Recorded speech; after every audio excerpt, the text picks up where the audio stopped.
Mongolia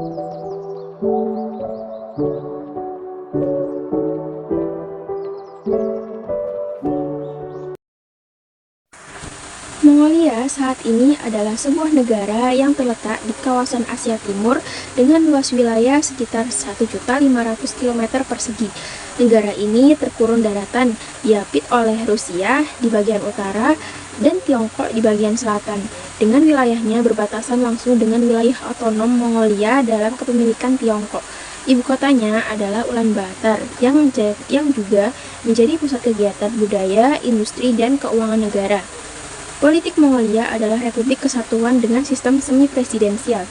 Presiden Mongolia saat ini adalah Ukhnagin Khureltsuk yang terpilih langsung oleh rakyat dalam pemilu dengan masa jabatan selama 6 tahun. Namun, uniknya, seorang presiden hanya dapat menjabat satu kali, tidak dapat mencalonkan diri kembali pada pemilu berikutnya. Secara ekonomi, Mongolia merupakan negara berpenghasilan menengah ke bawah menurut peringkat Bank Dunia. Sektor ekonomi utamanya didasarkan pada pertanian, peternakan, dan pertambangan. Mongolia adalah produsen kain Kashmir terbesar kedua di dunia dan memiliki deposit mineral yang luas, termasuk tembaga, batu bara, molibdenum, timah, tungsten, dan emas. Pertambangan menjadi industri utama yang menyumbang sekitar 30% dari semua industri di Mongolia. Dengan sejarah yang kaya, Mongolia pernah menjadi negara terbesar di dunia pada masa lalu dengan kejayaan di bawah kepemimpinan Genghis Khan.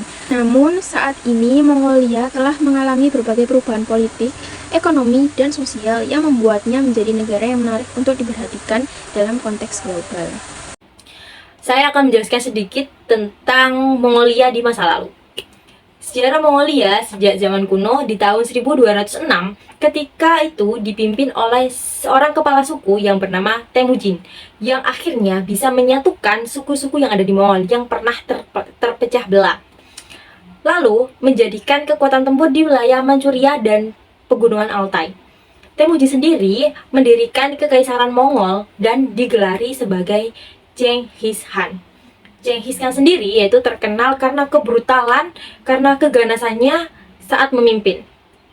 Kekaisaran Mongol berhasil menaklukkan sebagian besar daratan di benua Asia dan beberapa wilayah di Eropa. Pada masa kejayaannya, Kekaisaran Mongol adalah kerajaan daratan terbesar dalam sejarah dunia, yaitu wilayah seluas 33 juta kilometer atau sekitar 22% dari total luas daratan di bumi. Pada abad ke-16, bangsa Mongol yang sempat terpecah kembali berhasil disatukan di bawah pimpinan Dayan Han dan Ratu Mandukhai.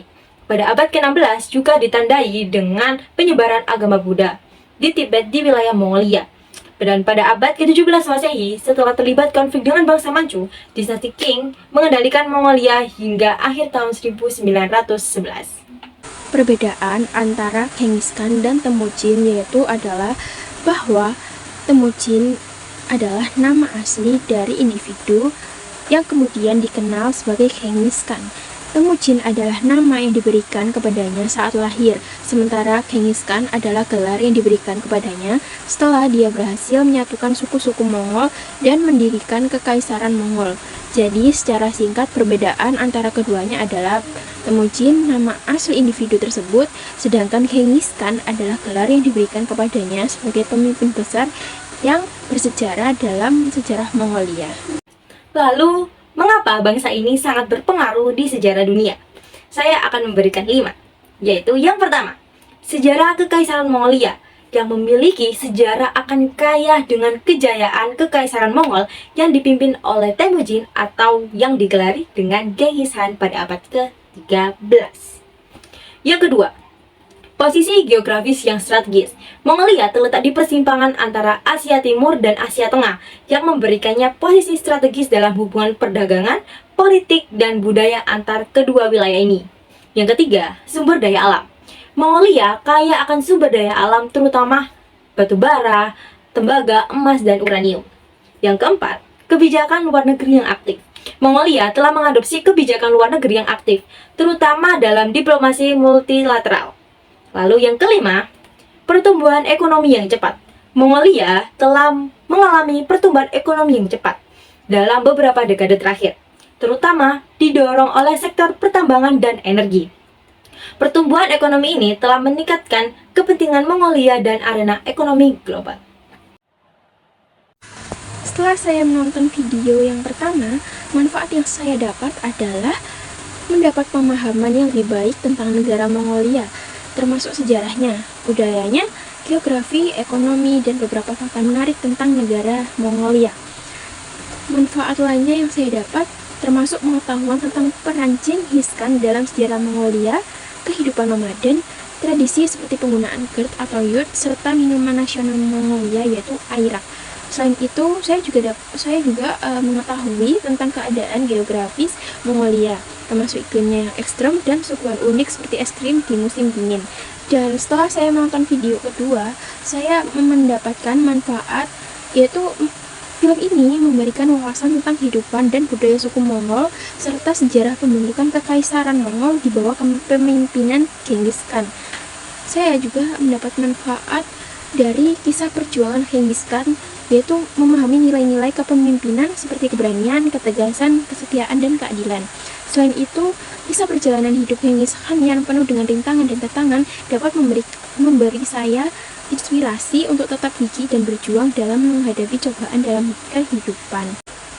Menurut saya, salah satu momen yang paling berkesan dalam kisah ini atau dalam film ini adalah ketika Temujin yang kemudian menjadi Genghis Khan menunjukkan kebijaksanaan dan kepemimpinan yang luar biasa saat ia memilih untuk memaafkan dan membebaskan Jamuka meskipun Jamuka telah berkhianat padanya. Tindakan Genghis Khan ini menunjukkan bahwa ia bukan hanya seorang pemimpin yang kuat secara fisik, tetapi juga memiliki kebijaksanaan dan kemurahan hati yang membedakan dia sebagai seorang pemimpin besar. Ini menurut saya adalah momen penting karena Genghis Khan ini menunjukkan karakter dan prinsip yang mendasari kekaisaran Mongol yang kemudian terkenal. Lalu, manfaat apa yang kita dapat dari menonton cerita dari Mongolia dan penguasanya? Yang pertama, yaitu mengetahui tentang Genghis Khan atau Temujin yang membantu kita untuk memahami sejarah Mongolia dan pengaruhnya dalam perkembangan Asia dan dunia. Yang kedua, memberikan wawasan yang lebih dalam tentang nilai-nilai, tradisi, identitas budaya di Mongolia. Lalu yang ketiga, adanya sumber inspirasi dan motivasi bagi banyak orang tentang ketekunan, keberanian, dan ambisi. Lalu, persamaan video 1 dan video 2, yaitu persamaan video tersebut adalah di mana kekuasaan Mongolia yang didirikan oleh Temujin atau yang disebut dengan Genghis Khan ini itu begitu terkenal akan kebrutalan dan tentang keganasannya dalam memimpin Mongolia.